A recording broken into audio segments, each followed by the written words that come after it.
సర్వప్రథమ పూజ్య పరమేశ్వరాయ నమో నమః. ఓం విఘ్నేశ్వరాయ నమో నమః. నేను ఈ సమయాన ఈ చటకు రావడంతో తమకు అసౌకర్యం కలగలేదు కదా గజానన గణేశ? దేవర్షి, అసౌకర్యమనే తలంపు మీకు ఎలా కలిగింది? నారాయణ నారాయణ. ఎందుకంటే నేనిక్కడికి ప్రవేశించినప్పుడు తమ వీక్షణాలలో ఒక గృహస్థు అతిథిని చూడగా వెలువడే హర్షరేఖలు కానరాలేదు. పైగా తమ నయనాలలో కించిత్ క్రోధఛాయలు ద్యోతకమవుతున్నాయి శివనందన. దేవర్షి, తమరు మాకు పూజ్యులు, తమపై మాకు క్రోధమెందుకు కలుగుతుంది?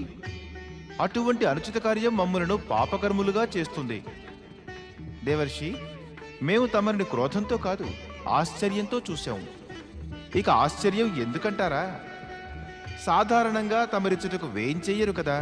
నేడు విచ్చేశారు అంటే అవశ్యం ఏదో ప్రత్యేక కారణంతోనే వేయించేసుంటారు. ఏమా ప్రత్యేక కారణం అని ఆశ్చర్యం కలుగుతోంది దేవర్షి. ఓ విఘ్న వినాశక, తమరి యోచన సరైనదే. నేను కేవలం తమ దర్శనానికే ఇచ్చటకు వచ్చానని చెప్పను. కానీ రావటంలోని ఉద్దేశం తమరిని బాధించడానికి కూడా కాదు. కేవలం ఒక నివేదనతో వచ్చాను. దేవి బుద్ధి, దేవి సిద్ధిలతో వివాహం అయిన తదుపరి తమ మాతాపితరులను, కైలాసాన్ని పూర్తిగా మరిచిపోయారు. లేదు దేవర్షి, లేదు. మాతాపితరులను ఎటుల మరవగలము? మరి కైలాసానికి రానేలేదే? తమరికి ఆ పాత రోజులు జ్ఞప్తికి రావటం లేదా? అప్పుడు తమరు కార్తికేయుడు కలిసి హాస్యాలాడుతూ తమ ఆటపాటలతో కైలాసమంతటిని ఆనందపరచడం ఇది గుర్తులేదా? తమరు ఇద్దరూ ఎంతో ఆనందంగా ఉండటం చూసి భక్తవ శంకరుడు, పార్వతీదేవి వదనాలలో ఆనందం వెల్లివిరియటం, తమరిద్దరూ వారి చెంత ఉండగా వారి హృదయం సంతోషంతో ఉప్పొంగటం. అంతేకాదు, కైలాసానికి పరమేశ్వరుడు, పార్వతీదేవుల దర్శనార్థులై వచ్చిన ప్రతి ఒక్కరూ తమ దర్శనం కూడా చేసుకుని ఎంతో ధన్యులయ్యేవారు. ఇవన్నీ జ్ఞప్తికి రావటం లేదా? జ్ఞప్తికి వస్తాయి దేవర్షి, తప్పక వస్తాయి. మరైతే తమరు ఇంతకాలంగా అతడికి ఎందుకు రాలేదు? తమరి మాతాపితరులు తమకై ప్రతీక్షిస్తూ ఉంటారు, కానీ ఎవరికీ ఏమీ తెలుపరు. వారి బాధను చూసి నేను చింతాక్రాంతుణ్ణయ్యాను. తమరి సముఖానికి ఈ బాధను తెలుపుటకే వచ్చాను.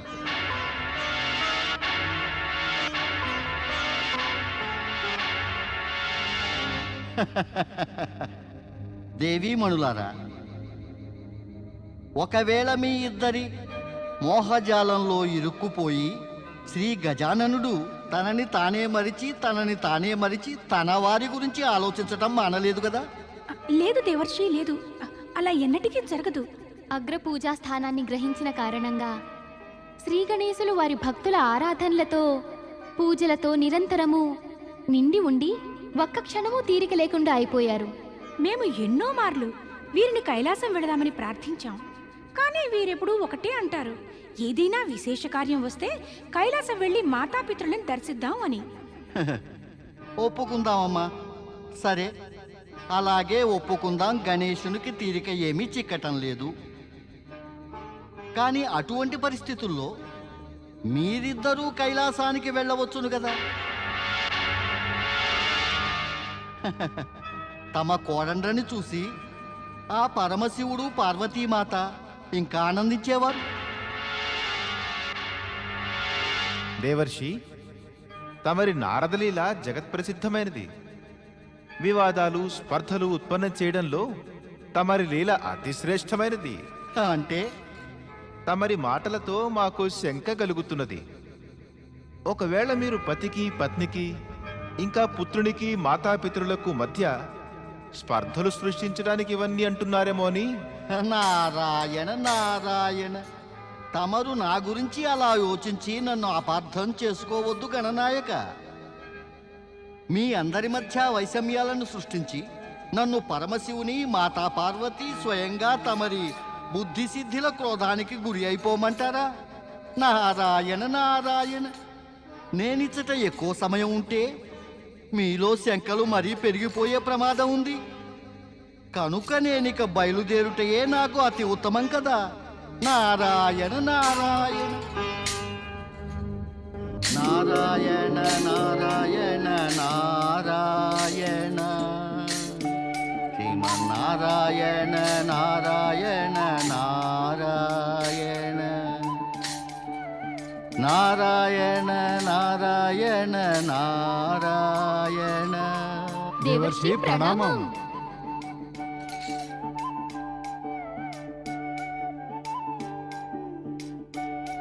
ప్రణామం దేవర్షి.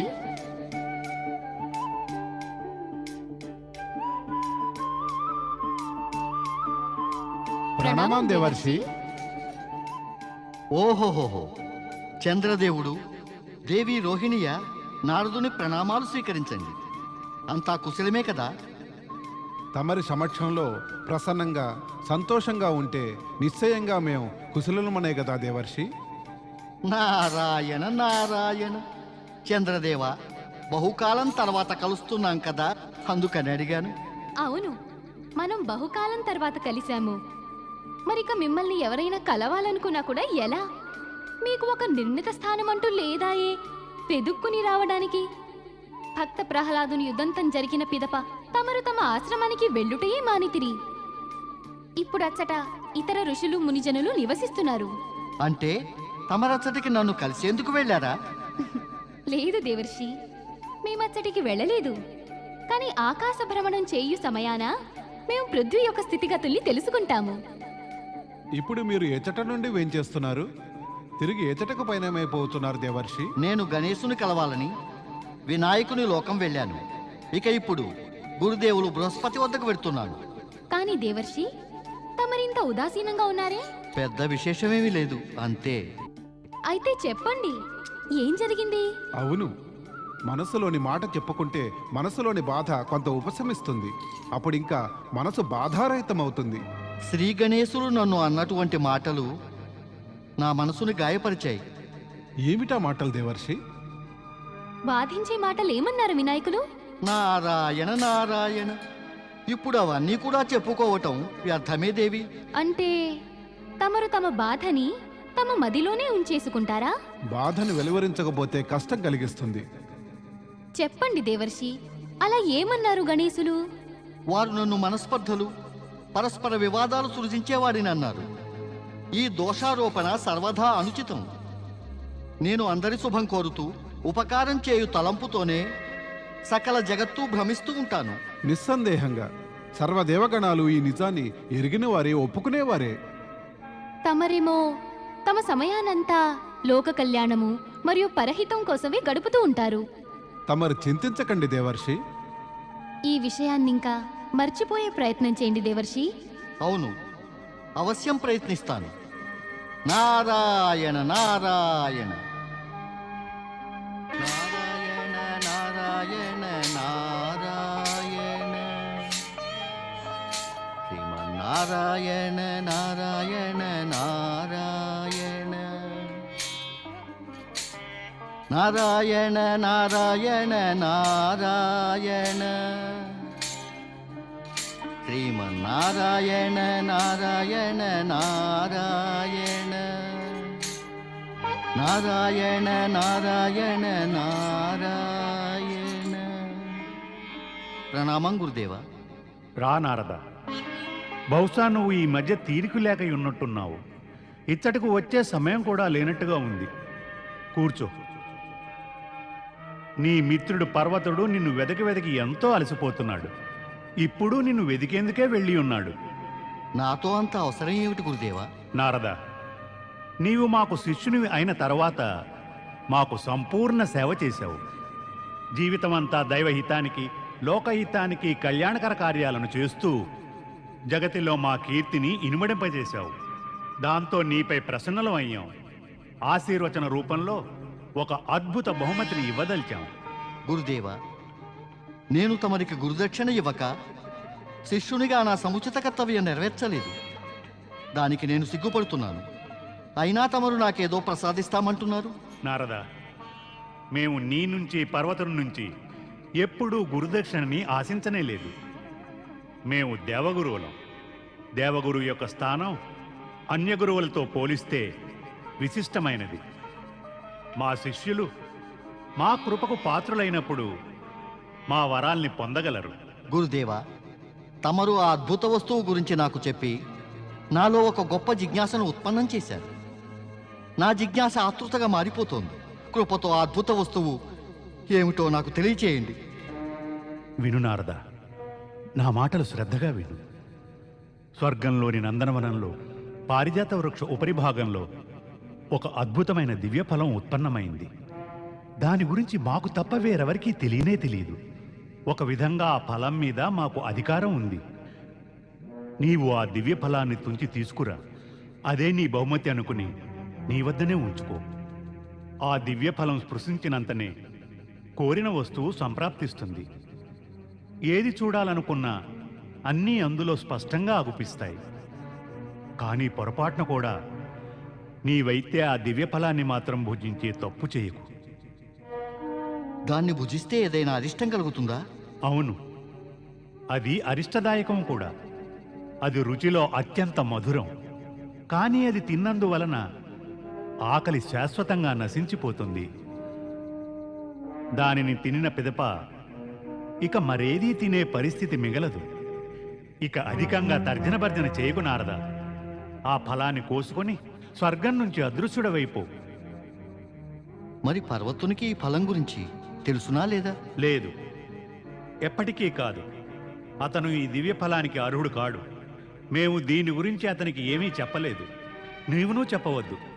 వెళ్ళు, ఇక ఆలస్యం చేయకు. తమ ఇచ్ఛానుసారమే.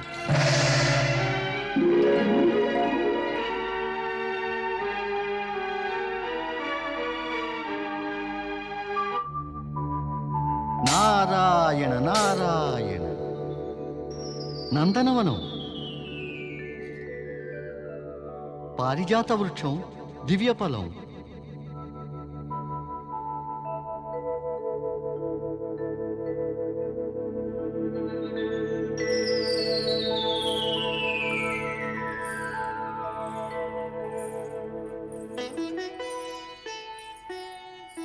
ఓహోహో, ఎంతటి సుందర అతి మనోహర వాతావరణం! ఎంతో మధురంగా ఉంది స్వామి. ప్రియా, స్వర్గానికి అధిపతులం అయ్యుండి కూడా మేము ఏకాంతంగా నిన్ను కలవడానికి ఎంతో ఇబ్బంది పడుతూ ఉంటాం. ఇదే స్థితి మరి నాది కూడా స్వామి. నా వ్యాకుల మనసు గురించి ఎవరికి చెప్పను? మాతో చెప్పు. మరి తమరికి సమయం ఎక్కడుంది? నీవు నిజమే చెప్తున్నావు. ఒకమారు రాక్షసుల భయమైతే మరోమారు స్వర్గం నుంచి పలాయనం. ఒకమారు బ్రహ్మ విష్ణు మహేశ్వరుల వద్దకు సహాయం కొరకు పరుగులైతే ఇంకోమారు ధరిత్రిపై జరిగే ఉత్పాతాల చింతన. ఇన్ని కారణాల వలన మనం ప్రేమించుకునే అవకాశమే దొరకట్లేదు. ప్రియా, నీ మృదు కోమల బాహుల్లో ఇమిడాలనే కోరిక మనసులోనే మిగిలిపోతోంది. స్వామి, నేను తమ వక్షస్థలంపై సేద తీర్చుకోవాలని ఎంతో ఆతృతగా ఉన్నాను. అంటే ప్రేమ జ్వాలలు ఇరువైపులా రగులుకుని ఉన్నాయి.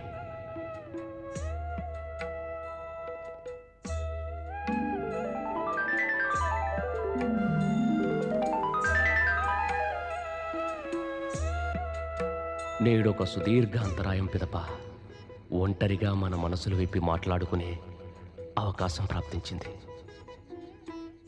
తమరిని చింతాగ్రస్తులుగా బాధగా చూస్తూనే నా మనసులోని మాటని తమరికి ఎలా చెప్పగలను?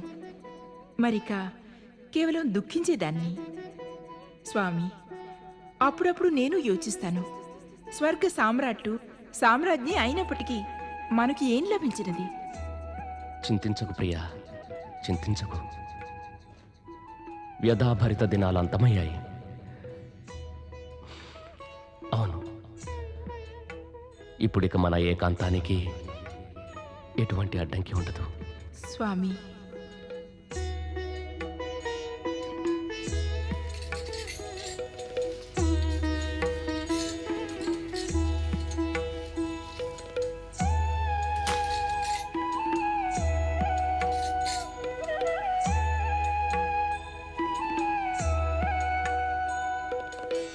నారాయణ నారాయణ నారాయణ శ్రీమన్నారాయణ నారాయణ నారాయణ నారాయణ నారాయణ.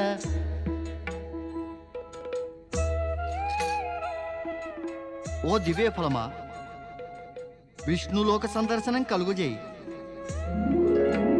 జగత్ పరిపాలకులు, జగదీశ్వరులు, నా స్వామి. లోకాలన్నిటికీ ధన వైభవాల్ని సమృద్ధిగా అందించే జగదీశ్వరి మా పత్ని.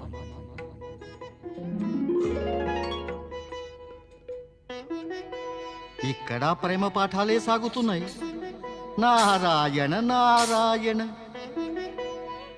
దివ్య ఫలమా, నన్ను బ్రహ్మలోకం అవలోకింపచేయి.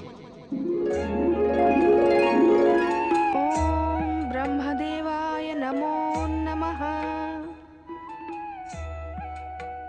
దేవి సరస్వతి, స్వామి,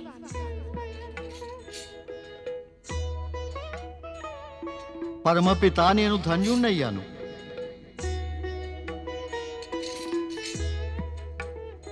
ఓ దివ్య ఫలమా, దేవాధిదేవుడు మహాదేవుని దర్శించాలని కోరికగా ఉంది.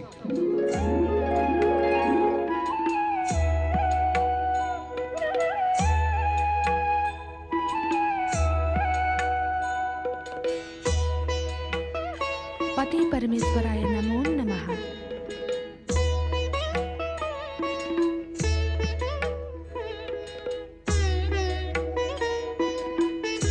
ఓ దివ్య ఫలమా, ప్రేమ భావనలే తప్ప వేరే ఏది చూపించవా?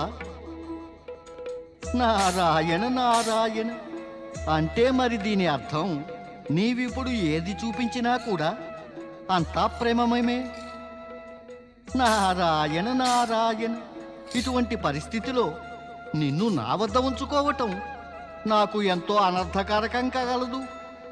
ఉచితమేమిటంటే నేను నిన్ను నాకు పూజ్యులైన వారికి సమర్పించుకుంటాను.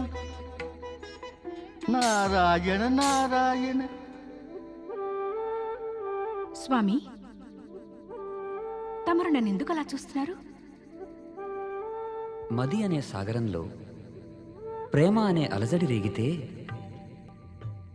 అటులనే అగుపించును దేవి. అకస్మాత్తుగా మీకు ఏమైనది? లేదు దేవి, ఇది ఆకస్మికంగా కాలేదు. జరిగినది అంతా స్వాభావికంగానే జరిగినది. నిజానికి ఇది ఆ నారదుని ప్రేమమయ దివ్యఫలం యొక్క ప్రభావం. దివ్యఫలం ఎవరిని ప్రత్యక్షంగా చూపిస్తుందో వారిలో ప్రేమ తరంగాల్ని జాగృతం చేస్తుంది. అలా జాగృతమైన ప్రేమ తరంగాలతో ప్రభావితులమై మనిద్దరం ఇలా అయ్యాం దేవి. నేడు తమరు ఇలా మాట్లాడుతున్నారేమిటి? నారాయణ నారాయణ. మాత, దివ్యఫలం యొక్క ఈ విచిత్రం చూసే నేను చెకుతుండయ్యాను. శ్రీహరి, అందుకే ఈ దివ్యఫలాన్ని నేను తమ శ్రీచరణాలకి సమర్పించవచ్చాను. నారద, ఎవరో నీకు ఇచ్చిన ఉపహారాన్ని మేము స్వీకరించలేము. ఈ దివ్యఫలం నీకు గురువు బృహస్పతి నుండి బహుమతిగా లభించింది. ఇక నిజం ఏంటంటే ఇది నీకు బహుమతిగా కూడా లభించలేదు. దీనిని నీవు పారిజాత వృక్షాన్నించి హరించావు. అపహరించబడిన ఫలాన్ని మేము ఎలా స్వీకరిస్తాము నారద? నారద, ఎలాగూ ఈ ఫలం వలన మాకు ఎట్టి ఉపయోగమూ లేదు. ఎందుకంటే మేము చూడాలనుకున్నది మా దివ్యదృష్టి వల్ల చూడనే చూస్తాము. మేము దీనిని తినలేము. ఎందుకంటే ఇది తింటే మా క్షుద్బాధ ఎల్లప్పటికీ సమసిపోతుంది. ఇక అప్పుడు మా భక్తులు నివేదించిన ప్రసాదాన్ని కూడా స్వీకరించలేము. ఇప్పుడు ఈ ఫలాన్ని ఏం చేయమంటారు ప్రభు? ఈ దివ్య ఫలం నా మనస్సులోనూ చంచలత్వం, అస్థిరత్వం సృష్టిస్తుంది. దీని నుండి విముక్తి పొందాలనుకుంటున్నాను. ఉత్తమమైన మార్గం, నీవు దీనిని ఆ సదాశివుని చరణాలకు సమర్పితం చెయ్యి. హాలాహలధారి పరమశివుడే ఇటువంటి దివ్య విచిత్ర వస్తువులను తట్టుకుని నిలబడగలడు. శ్రీహరి, మీరిచ్చిన సలహా ఉచితమే కాదు, ఉత్తమం ప్రభు. నేను అలానే చేస్తాను. నారాయణ నారాయణ.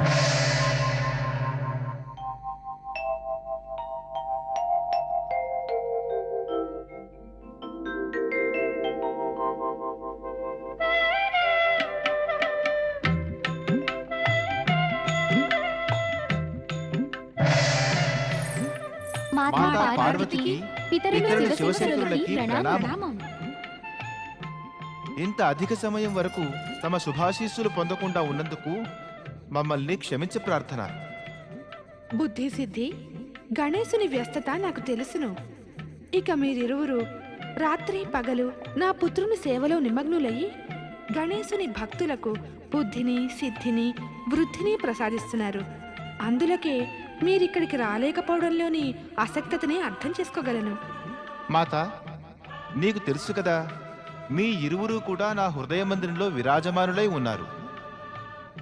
అందుకే ప్రాతకాలమే ప్రతిదినము మస్తకాన్ని వచ్చుకుని తమరి దర్శనం చేసుకుంటూ ఉంటాను. అత్యుత్తమం. బుద్ధి సిద్ధులతో ఉండటం వలన నీ భాష కళాత్మకంగాను అలంకారయుక్తంగానూ అయింది గణేశ. నటరాజు శివుడు ఆ నటరాజ్ఞి శక్తుల పుత్రుణ్ణైనందున నేను జన్మసిద్ధ కళాకారుణ్ణి.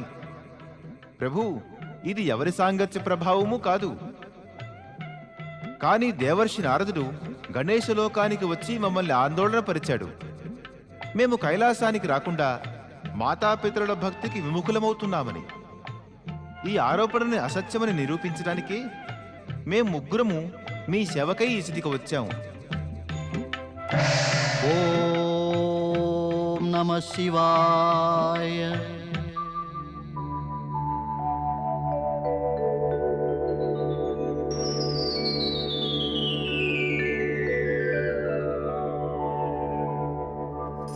ప్రణామం దేవర్షి. తమరి ఆరోపణల ఫలితంగా మే ముగ్గురం ఇచ్చటికి వచ్చి ఉన్నాము. నారాయణ నారాయణ. ఓ విఘ్నహర్త, కైలాసంలో తమరి దర్శనం పొంది నేను ధన్యుణ్ణయ్యాను. ఓ పరమేశ్వర, నేను తమ చరణాలకు పారిజాత వృక్షం యొక్క ఈ దివ్య ఫలం సమర్పించవచ్చాను. కృపతో దీనిని స్వీకరించండి.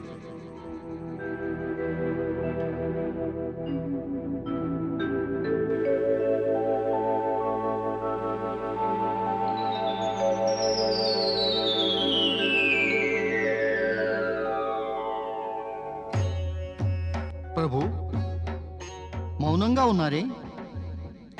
తమరు నా ఈ బహుమతిని స్వీకరించరా? నీవు మాకేదైనా సమర్పించినప్పుడు మేము దానిని తప్పక స్వీకరించవలసినదే. భక్తుని బహుమతిని మేము స్వీకరించమని ఎలా అనగలం?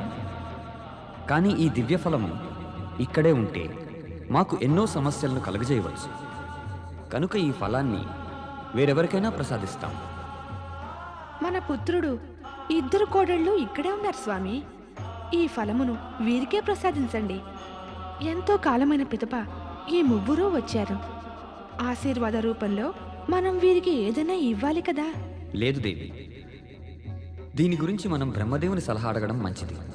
ఈ ఫలం యొక్క వైచిత్ర్యాలు మనకెన్నో సమస్యలను ఉత్పన్నం చేయగలవు. ఇక మాకు అనుజ్ఞనియ్యండి ప్రభు. మేము తిరిగి శీఘ్రమే తమ సేవకై ఇచ్చటికి వచ్చేదము. నీ నుండి మేము మా మనసులోని ఏ మాటని దాచలేదు గణేశ. నేనెప్పుడు నిన్ను స్మరించినా సరే నీవు వెంటనే ఇచ్చటకు వస్తూ ఉండు. మాత యొక్క ఆజ్ఞని పాటించటం వల్లనే పుత్రుని జీవనం వృద్ధి చెందుతుంది. అందుకే తమ ఈ ఆజ్ఞని నేను తప్పక పాటిస్తాను. ఓ భక్తవ శంకర, నాకును అనుజ్ఞనీయండి. తమ చరణాలకు ఈ దివ్య ఫలాన్ని సమర్పించి నేను విముక్తి నొందాను. నారాయణ నారాయణ.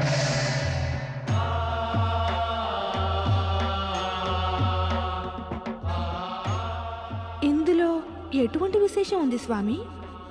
ఈ ఫలం యొక్క అతి ముఖ్య ప్రత్యేకత, నీవు ఏ దృశ్యం చూడాలని తలచినా అది నీకు అగుపిస్తుంది. నీవు వెంటనే బ్రహ్మదేవుని స్మరణ చేయి, వారిని కైలాసానికి ఆహ్వానించు. బ్రహ్మదేవా, బ్రహ్మదేవా, ఆజ్ఞ మహాదేవి.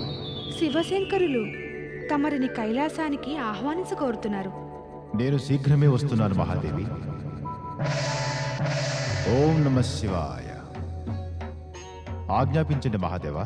బ్రహ్మదేవ, మీరు మాకు ఈ దివ్యఫలం గురించి సలహా ఇవ్వాలి. నారదుడు పారిజాత వృక్షం నుండి తుంచిన ఈ ఫలం ఎన్నో సమస్యలు ఉత్పన్నం చేయగలదు. అందుకే అన్ని విధాలా ఉత్తమంగా తమరు దీన్ని కుమార కార్తికేయునికి ప్రదానం చెయ్యండి. అతనికైతే ఈ దివ్యఫలం అందరికన్నా ఎక్కువ ఉపకరిస్తుంది. అతను మల్లికార్జున జ్యోతిర్లింగ వద్ద కూర్చుని నిత్యము తన మాతాపితృలను దర్శించుకోవచ్చు. నిజానికి అసలు అతనికే ఈ ఫలం యొక్క అవసరం ఉంది. నిరంతరము మిమ్మల్ని కలవాలని వ్యాకులపడుతూ ఉంటాడు. కానీ తన భక్త జనులను విడిచి ఇక్కడికి రాలేడు. నిజంగా తమరు అతి ఉత్తమమైన సలహా ఇచ్చారు బ్రహ్మదేవ. మేము ఇప్పుడే కార్తికేయుని ఎదుటికి పిలిచి ఈ దివ్య ఫలాన్ని అతనికి ప్రసాదిస్తాం. పుత్ర కార్తికేయ, వెంటనే కైలాసానికి వచ్చి మేము నీకొక ఉపహారం ఇవ్వదలిచాము. తమ ఆజ్ఞ ప్రకారమే మాత.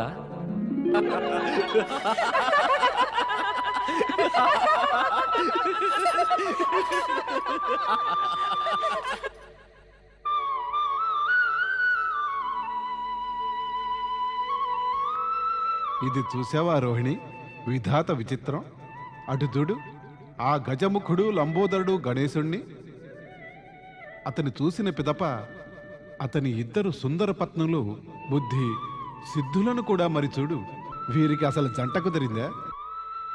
ఎక్కడ కురూపిపతి, మరి ఎక్కడ అనుపమాన సుందరమైన పత్నులు? వీరిద్దరూ వీరికి ఎలా ప్రాప్తించారు? ఇదే ఎంతో ఆశ్చర్యం. అంతకన్నా అధికమైన ఆశ్చర్యం ఈ ఆలోచనతోనే కలుగుతోంది. అసలు వీరిద్దరూ ఇంతటి కురూపిని పతిగా ఎలా స్వీకరించగలిగారా అని.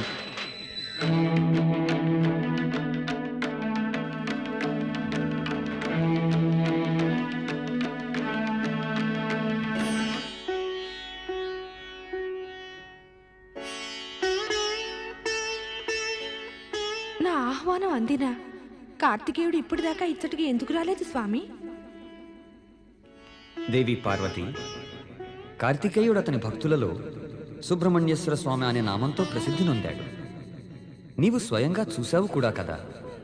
ఈ స్వామి భక్తులు తమ స్వామిని తమ నుండి ఒక్క క్షణమైనా సరే దూరంగా ఉండడం సహించలేరు.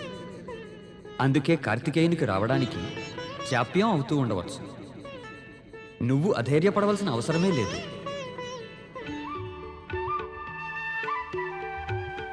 అటు చూడండి స్వామి, కార్తికేయుని స్మరణ చేసినంతనే అతనిచట ప్రత్యక్షమయ్యాడు. ఇదే సరైన తార్కాణం. యుగ యుగాల వరకు కార్తికేయ సుబ్రహ్మణ్యేశ్వర స్వామి పేరు అమరమవుతుంది. మాత పార్వతికి, పితరులు శంకరులకు ప్రణామం. శుభం భవతు. తమరు నన్ను స్మరించారు. నేను ధన్యుణ్ణయ్యాను. ఈనాడు నిన్ను కలిసేందుకు కారణం దొరికింది. అందుకే నేను ఇక్కడికి పిలిచాం పుత్ర. ఇందుకు కారణం దేవర్షి నారదుడే.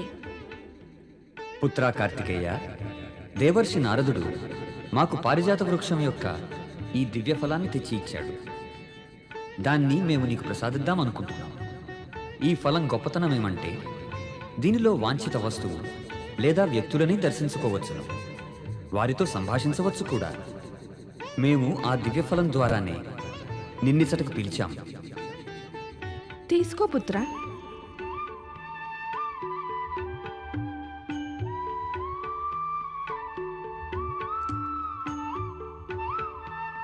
ఈ ఫలాన్ని నీ వద్ద ఉంచుకొని ఇచ్ఛానుసారంగా మాతో సంభాషిస్తూ ఉండవచ్చు.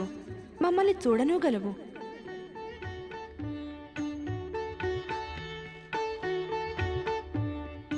ఈ దివ్య ఫలం గణేశుని వద్ద ఉండాలి కదా. చిన్న సోదరుడైనందువలన ఈ ఫలంపై ప్రథమాధికారం గణేశునిదే.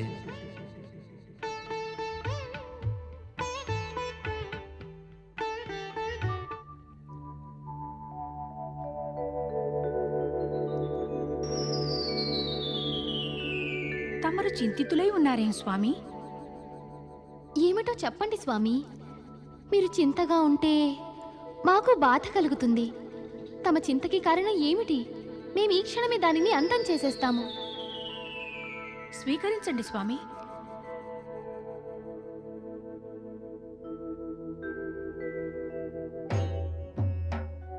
పుత్ర కార్తికేయ, ఏం జరిగింది? ప్రభు, గణేశుని చింతకు కారణం ఏమిటో తమరికి తెలియకుండా ఉండదు. గణేశుడు ఎందుకు చింతాక్రాంతుడయ్యాడు?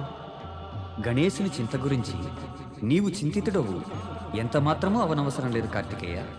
ఇది ముందు జరగబోయే దానికి సంకేతం మాత్రమే. ఈ సమయానికి ఉచితమైనది నీవు అతన్ని ఆహ్వానం చేయక అతన్ని ఈ దివ్యఫలంలో చూసి సంతసించు. శీఘ్రంగానే నీవు అతనిని ప్రత్యక్షంగా కలిసే అవకాశం ప్రాప్తిస్తుంది. తమరి ఆజ్ఞ ప్రకారమే మహేశ్వర. మాత, ఇక తమరు నేను శ్రీశైలం వెళ్లేందుకు అనుజ్ఞనిస్తారా? మేము చెప్పాముగా దేవి, కార్తికేయుడు తన భక్తులను విడిచి అధిక కాలం ఉండలేడు. ఇప్పుడిక నీవు నీ ప్రియపుత్రునికి వెళ్లేందుకు అనుజ్ఞని. నీ ఇచ్చ ప్రకారమే కార్తికేయ. కానీ భవిష్యత్తులో ఇతడుకు వచ్చేందుకే మా పిలుపుకై నీవు నిరీక్షించవద్దు. శీఘ్రంగా మమ్మల్ని కలువ వెనక్కిరా. నిశ్చింతగా ఉండండి మాత. నేను స్వయంగా తమ శ్రీచరణాల దర్శనానికి తమ వద్దకు వస్తాను.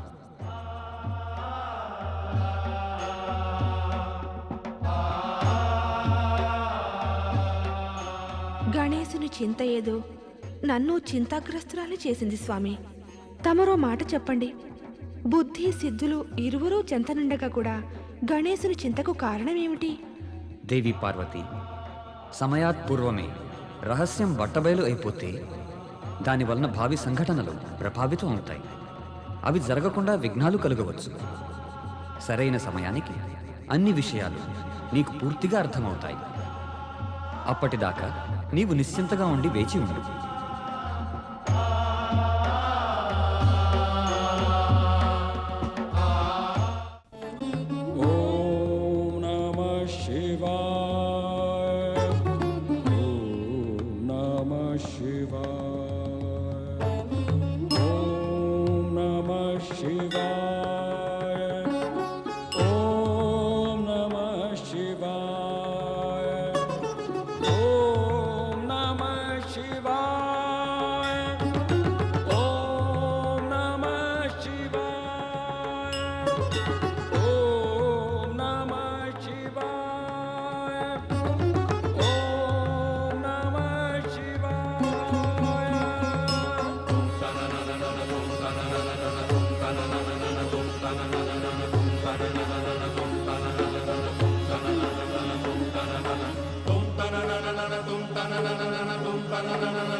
tum